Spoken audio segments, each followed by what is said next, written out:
Olá! Na aula de hoje o nosso tema é Conhecendo a Surdez. É de suma importância conhecer e compreender a estrutura e o funcionamento do ouvido, para assim ter um trabalho integral com a criança surda. Vamos ver agora o que a fonoaudióloga tem a nos dizer sobre isso. É de suma importância o professor ter conhecimento a respeito das estruturas e funcionamento que envolvem o aparelho auditivo. Deste modo, o professor pode desenvolver diferentes estratégias para melhor desenvolver a linguagem oral e escrita desta criança com perda auditiva. É importante o professor conhecer e entender o funcionamento do ouvido médio, ouvido externo e ouvido interno.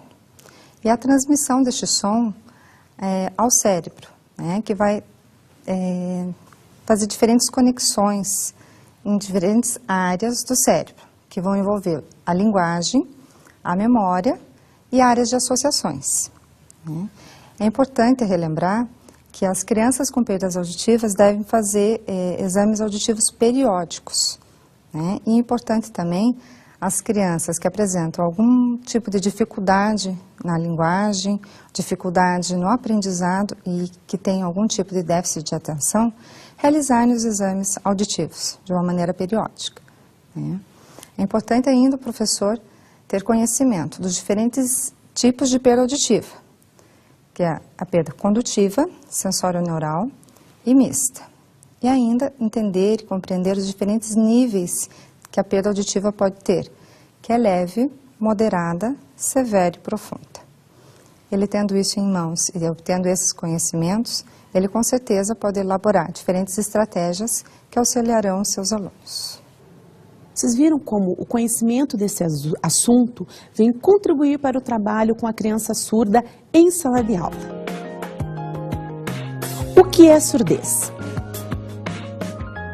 Conforme dados da Organização Mundial da Saúde, 120 milhões de pessoas possuem algum tipo de perda auditiva. Vamos ver o que quer dizer ser surdo, o que é a perda auditiva.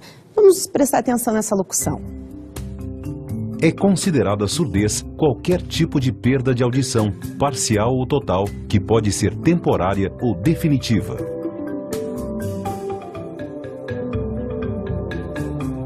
E aí é importante saber qual o tipo de perda auditiva do seu aluno. Ela é temporária? Ela é permanente? Qual é essa perda? Aí é importante para você poder ter um bom trabalho, um bom desempenho com essa criança em sala de aula. Para medir os sons que nos rodeiam, use-se uma escala para exprimir o nível sonoro que se mede em decibel. O símbolo é dB. O nome decibel é em homenagem a Alexander Graham Bell, o inventor do telefone. Decibel era a medida relativa de intensidade utilizada para medições de perdas telefônicas.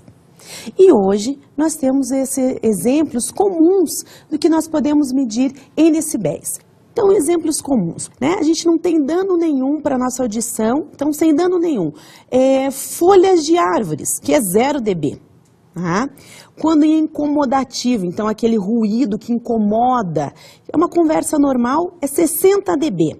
Risco, então um efeito assim para risco da nossa audição, por exemplo, é o trânsito, que é 80 dB. Ele já vai estar prejudicando aí a nossa audição.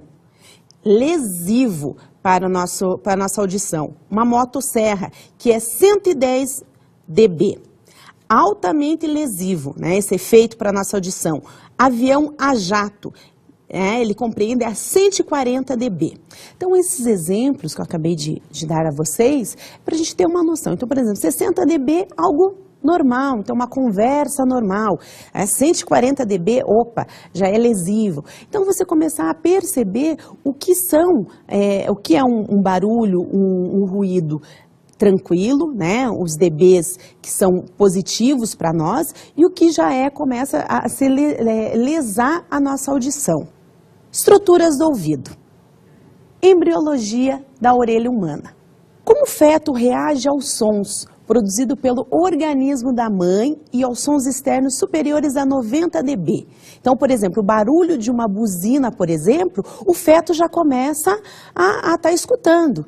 Ele escuta tudo que está acontecendo dentro do corpo da mãe, mas o que está externo ele também está ouvindo. E é muito importante conversar com a criança ainda no ventre. Colocar diferentes tipos de ritmos sonoros para que ela entenda, que ela escute, chamar atenção para os sons. Então, olha o som do carro, mesmo essa criança ainda no seu útero. Importante essa conversa. Vamos assistir um trecho do documentário Tudo sobre a Gravidez, que exemplifica isso que acabamos de falar. Good night, moon. Good night, cow, jumping over the moon. At 26 weeks, the womb is no longer a bubble of silence, for the growing fetus is starting to learn the sound of mother's voice. Good night, kittens. Good night, mittens. Good night, clocks. As it develops, the fetus will be able to respond to sounds both inside and outside mother's body. Good night, mouse. The fetus's world is getting noisier by the day. The structures of the fetal ear began to develop only 5 weeks into pregnancy. The ear is constructed from 3 components and in 3 stages. The outer structures began to take shape at 8 weeks. Pits on either side of the head formed the inner ear, responsible for processing sounds and maintaining balance. Not long after, the auditory canal and eardrum developed. Now, at nearly 26 weeks, the ear looks complete, and the 3 parts come together to enable hearing. Every day brings a symphony of new sounds to the fetus. The most prominent and reassuring come from mother. The beating of mom's heart and the blood coursing through her veins provide constant comfort. By now, every part of the fetus resembles the child that will emerge. No trecho que você acabou de assistir, fica clara a importância do diálogo entre mãe e filho desde o ventre materno. Os estudos no campo da fonoaudiologia e da neurologia trazem muitas informações para nós referente à questão da audição dessa criança ainda no ventre. Quer dizer, a criança já vai se desenvolvendo e tem o quê? Uma memória auditiva. Então, quando ela nasce, no seu nascimento, tem alguns sons. A voz da mãe, a voz do pai. Se a avó é muito próxima, as pessoas próximas de casa, ela já começa a identificar. No seu livro, Seu Surpreendente Recém-Nascido, de Marshall e Phyllis Klaus, é dito que após o nascimento é possível perceber que o bebê demonstra ter memória auditiva para fatos ocorridos durante a gestação. E é importante que essa mãe, ela continue colocando músicas de ninar, converse com essa criança ainda no ventre. E é interessante como a gente percebe a criança escutando uma música dando a impressão do que eu conheço essa música. E aí nessa forma é o quê? É que essa música a criança já escutava na gestação, lá no ventre. Então ela já tem a memória. E isso é importante também trabalhar o que essa memória auditiva. Há uma criança, por exemplo, que venha a perder a sua audição aí na sua primeira infância, já tem uma memória auditiva, uma memória intrauterina e depois ao nascimento. Então, qual é a dica para a família e para a escola aí na sua educação infantil? Muita conversa com essa criança. Você colocar músicas de ninar, colocar diferentes cantigas, que a criança possa estar cantando, que ela possa ter essa memória auditiva. Divisões da orelha. Dividimos a orelha em 3, externa, média e interna. Na externa é onde recebe as ondas sonoras. Então, a orelha externa ela funciona como uma concha. Ela vai captar os sons e direcionar até o tímpano. A orelha média, onde as ondas sonoras são transformadas em vibrações mecânicas e transmitidas ao ouvido interno. E aí na orelha interna, onde as vibrações estimulam os receptores e sofrem o quê? Uma transdução para os impulsos nervosos. E aí vão alcançar o sistema nervoso central e o nervo acústico. Fisiologia da audição. Nessa orelha externa, o nosso ouvido externo, Ele vai estar captando esses sons que vão estar chegando aí no ouvido médio. Uma curiosidade é que no nosso ouvido médio, onde nós temos os 3 menores ossículos do corpo humano, que são a bigorna, o martelo e o estribo. Então, o que acontece? Vai ter esse som que vai chegar até a orelha média, e aí esses 3 ossículos vão estar vibrando, então vão estar impulsionando esse som, essa vibração até a orelha interna. Na orelha interna que vamos receber os impulsos nervosos que passará pelo caracol, e apenas dessa forma é que os mesmos impulsos irão para o nervo auditivo. Assim acontece a recepção da mensagem.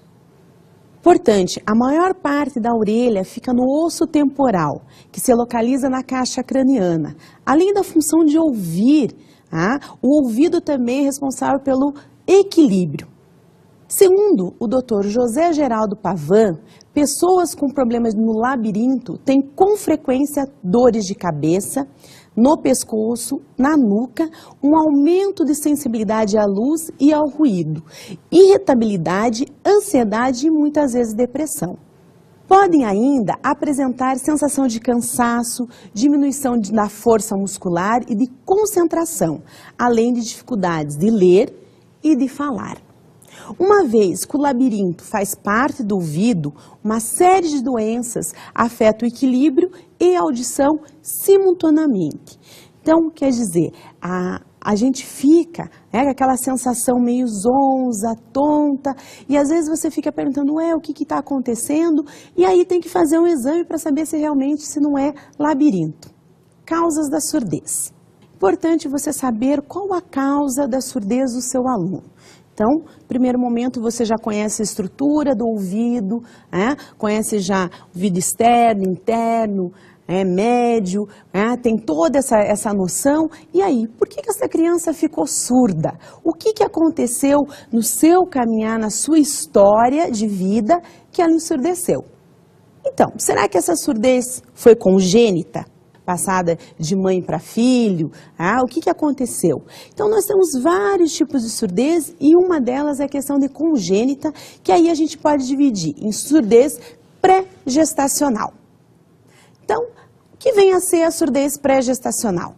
Então, aquela gestante que antes mesmo de engravidar, ela já tem alguns problemas com pressão alta, alguns problemas de saúde. Então, aquela gestante que estou preparada, estou me preparando para engravidar. Opa, já tem que ter alguns cuidados, porque essa minha gestação pode sim ser uma gestação de risco. Sendo uma gestação de risco, você pode sim vir ter uma criança com surdez. Então, quais são os cuidados que você tem que tomar? Por isso, a importância de um pré-natal bem feito. Por quê? Também é um outro tipo de surdez, que é a surdez no pré-natal, onde, por exemplo, a mãe descobre que ela tem rubéola. E aí pode uma criança nascer surda. A rubéola hoje ainda continua sendo campeã de surdez, de ser aí responsável pelo nascimento de crianças surdas. E é importante a mulher, já na sua pré-adolescência, tomar as vacinas, fazer esse acompanhamento quando iniciar a sua vida sexual. Para quê? Que você, nesse pré-natal, já consiga saber quais são os cuidados importantes que você tem que ter. Surdez perinatal. Perinatal no momento do nascimento. Então, o que aconteceu nesse momento do nascimento? Teve alguma infecção? Essa mãe, por exemplo, tem sífilis. Então, muitas mulheres não fazem adequadamente um pré-natal e aí simplesmente vêm para ter o bebê e não tiveram todos aqueles cuidados e pode acontecer no momento desse nascimento a criança nascer com a surdez. Outra surdez que a gente pode estar colocando é a adquirida, que aí a gente vai estar falando do quê? Do pós-natal. Então, exemplos clássicos, né? Então, uma criança está lá com dor de ouvido, vem uma vizinha, pinga um pouquinho de óleo de cozinha no ouvido da criança. Perigo. Por quê? O óleo de cozinha quente, está numa temperatura, o corpo da criança está em outra, dá o choque, pode acontecer sim a perda da audição neste momento. Um outro exemplo, quando nós colocamos corpos estranhos no ouvido. Então, por exemplo, você vai estar colocando um cotonete. O cotonete ele pode romper o tímpano da criança. O tímpano, aquela membrana muito fina que vai estar ajudando aqui os objetos de fora, que vêm pela orelha externa, não cheguem ao ouvido médio nem ao ouvido interno. Então, por exemplo, um bichinho que entre, alguma coisa que a criança coloque no ouvido, então ali vai ficar grudado na membrana timpânica. Agora, se você romper essa membrana timpânica, o que você vai estar fazendo? Vai estar deixando o teu ouvido totalmente vulnerável. Uma coisa importante dessa questão da surdez pós-natal, você realizar o teste da orelhinha na criança ainda na maternidade. Vamos prestar atenção nessa locução para entender um pouquinho mais como funciona esse teste da orelhinha. A deficiência auditiva é frequente em bebês. Por esse motivo, é muito importante que os bebês façam o teste da orelhinha, que consiste na colocação de um fone acoplado a um computador na orelha do bebê. Esse fone emite sons de fraca intensidade e recolhe as respostas produzidas na orelha interna. O exame é indolor e o resultado fica pronto em poucos minutos. Uma atitude simples que beneficia a vida inteira do bebê. Importante ressaltar que o teste da orelhinha não tem, ela é indolor, ela não vai causar nenhuma dor para a criança, Ao contrário, ela vai detectar já precocemente a questão da deficiência auditiva e já para você poder estar trabalhando com essa criança, estimulando essa criança já desde os seus primeiros dias de vida. O ganho que essa criança vai ter vai ser extraordinário. E aí, o que é importante para a gente poder estar passando para as mães, para a família em geral, a importância de um bom pré-natal. E se de repente teve problemas na questão da gestação, no momento da gravidez, ficar mais atento e não deixar de fazer o teste da orelhinha, onde a gente vai ter aí um ganho muito grande de trabalho de estimulação com essa criança. Tipos e graus de surdez. Segundo a topografia, vamos falar um pouquinho sobre essa surdez condutiva. O que é essa surdez condutiva? Uma pessoa que está surda porque o seu conduto auditivo, quer dizer, aquele conduto que vem da orelha externa até a orelha média, ela pode ocorrer o quê? Muitas vezes um excesso de cera, que pode ser removido com uma lavagem do ouvido e algumas vezes vai necessitar até da colocação de um carretel de ventilação. Quando é aquela criança ou aquela pessoa que tem um excesso de cera constante. Então, assim, você está sempre com muita cera, então precisa colocar o carretel. Um outro exemplo desse tipo de surdez é a inserção do corpo estranho. Esse tipo de surdez também pode ocorrer quando a criança coloca algum corpo estranho lá no ouvido, por exemplo, um grão de feijão, uma miçanga.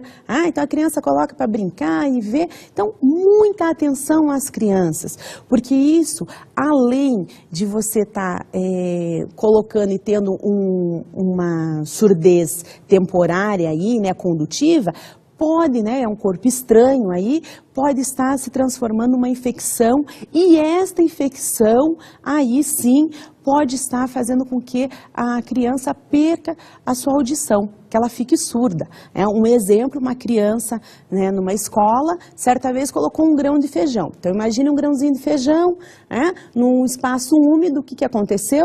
O grão de feijão brotou. E brotando conseguiu fazer o quê? está destruindo todas as terminações nervosas, perfurando aí a membrana timpânica. Então tem que ficar muito atento a essa questão de ouvido da criança. A criança pequena é danada e muitas vezes pode estar colocando alguma coisa aí. Outro tipo de surdez é a surdez sensório-neural, que aí ela surge aonde? Na orelha interna, para o nervo auditivo. Então, é uma surdez que você não tem nada, nem orelha externa, nem média, porém lá na interna, o que acontece? Quando ele vai para o nervo auditivo, não chega a informação. Então, muitas vezes, ou é alguma má formação, ou mesmo alguma questão nessa comunicação até o nervo auditivo.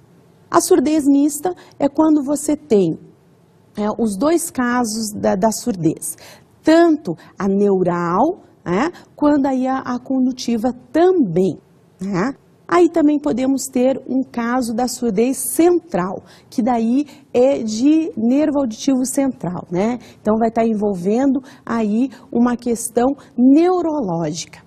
Aí, nesses casos, é muito comum acontecer alteração no processamento auditivo. A criança escuta, a pessoa está escutando normalmente, mas ela não consegue identificar o que escutou. Então, por exemplo, você falou água, ele vai ficar até conseguir processar, leva um tempo e às vezes nem consegue. Então, muitos exemplos, às vezes acontece aquela criança que não consegue se alfabetizar. Então, você tenta de várias maneiras, vários métodos, mas devido a essa falha no processamento auditivo, ela não consegue se alfabetizar. Nesses casos, é necessário que a criança tenha um acompanhamento sistemático com um fonoaudiólogo, para ele estar em conjunto vendo se a criança teve uma melhora, se não, fazendo vários testes, porque daí é no processamento dessa audição. O ouvido interno, externo, médio está tranquilo, porém como processar a informação, então é algo neurológico. E a outra questão da surdez funcional, então quando realmente você tem alguma questão na funcionalidade desse ouvido, e aí a gente vai estar vendo as expressões clínicas para entender um pouquinho mais disso. Primeira que eu posso citar é hipoacusia, que é a diminuição de sensitividade da audição. Então, você ouvia a televisão no 20, e agora já no 20 eu não estou conseguindo entender. Quando o 20 para algumas pessoas é alto, para você não consegue estar percebendo. Então, começa a ter uma diminuição nessa tua audição, nessa sensação. Então, não consigo mais escutar se a pessoa está de frente, se ela não está próxima, já não consigo. Já dá uma diminuída, é como se a pessoa estivesse falando sempre baixinho com você. Já a disacusia, a gente fala que é um defeito na audição. A pessoa falou terra, você entendeu era. Você não consegue, você acaba perdendo alguns fonemas. Então a gente fala que é um defeito, entre aspas, nessa audição. Você começa a não conseguir perceber os sons finais ou os sons iniciais, começa a ficar confuso essa tua audição. Anacusia é a ausência total aí da audição. Você realmente não consegue escutar nada. Já a presbiacusia é o envelhecimento da audição. Então, como tudo no nosso corpo envelhece, também a nossa audição envelhece. Então, a gente vai perdendo a audição com o passar dos anos. Então, muitos idosos, claro que tem as suas exceções, mas muitos idosos chegam lá na terceira idade e é comum perder essa audição. Por isso que nós vemos muitas pessoas utilizando aí o aparelho auditivo para poder estar retomando. E é como a criança, você não adianta só colocar o aparelho auditivo, você vai ter que ensinar a escutar com este aparelho. Senão ele se transforma num brinco. Da mesma forma, quando é trabalhado com a criança o aparelho, você vai colocar, vai estar fazendo um trabalho, e aí quem faz esse trabalho é o fonoaudiólogo, tanto com crianças quanto com adultos ou os idosos, esse trabalho de resgate da sua audição. Então vai fazer um treinamento para o uso. Então não adianta você coloquei, estou escutando, vai ser só barulhos. Eu vou reaprender a escutar. E aí é importante o quê? A memória auditiva, que falamos lá no início da aula, que desde lá do útero, esse bebê já tem essa memória auditiva.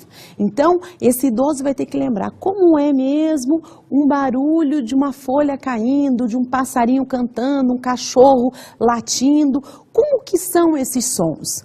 E aí você vai fazendo passo a passo até o momento que ele escutou com o aparelho, porque o aparelho, ele é o quê? Um amplificador. Então ele vai estar amplificando essas ondas sonoras. Então não é que eu coloco e estou ouvindo tudo. Vou estar amplificando esses sons, mas eu tenho que saber que som é esse. Então é importante, na terceira idade, a gente ter o quê? Qualidade de vida. É poder fazer tudo sozinha, é poder estar se virando.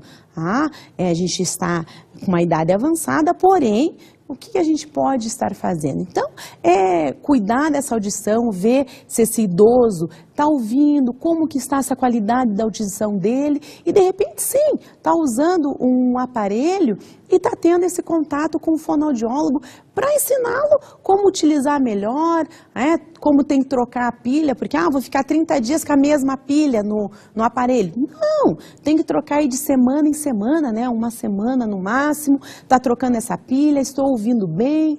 Então também trabalhar com esse idoso, como a gente faz um trabalho de qualidade com essa criança.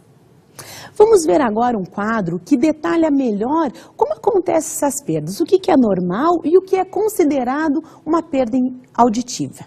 Então, de 10 a 20 decibéis é o padrão de normalidade. Então, quem ouve bem, quem não tem nenhum problema de perda auditiva, qual que é o seu limiar, qual que é o decibel? 10 a 20 decibéis. De 20 a 40 decibéis é uma perda leve. O que vem a ser essa perda leve? É a perda que você não consegue estar distinguindo alguns sons, você precisa estar mais atento. Então, é uma perda leve, não precisa necessariamente estar usando um aparelho auditivo.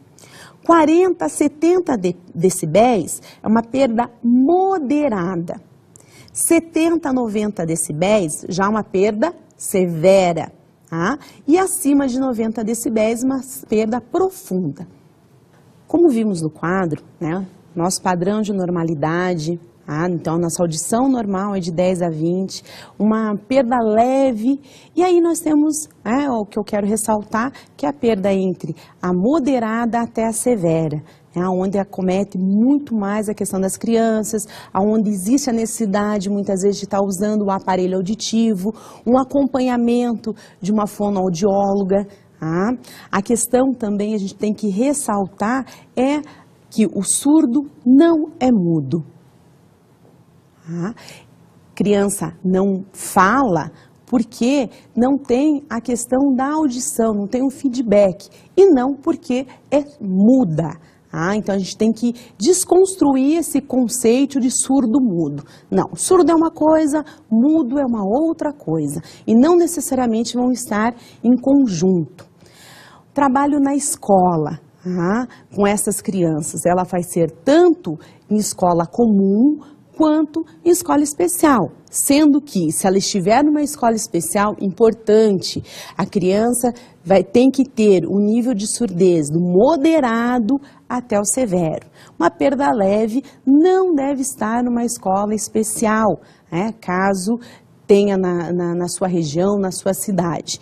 Hoje, com o advindo de Libras, o que acontece? A maioria das crianças estão na escola regular, recebendo o apoio do intérprete em sala de aula. É muito importante você saber qual é a perda auditiva de seu aluno, pois conhecê-la vai ajudar em seu trabalho com essa criança.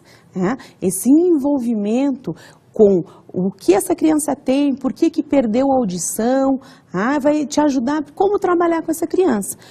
Por exemplo, foi só rubéola, foi por causa da toxoplasmose, então por que essa criança ensurdeceu? Então, você, professor, tem esse compromisso. Os conteúdos abordados hoje são fundamentais para um trabalho com qualidade na sala de aula com a criança surda.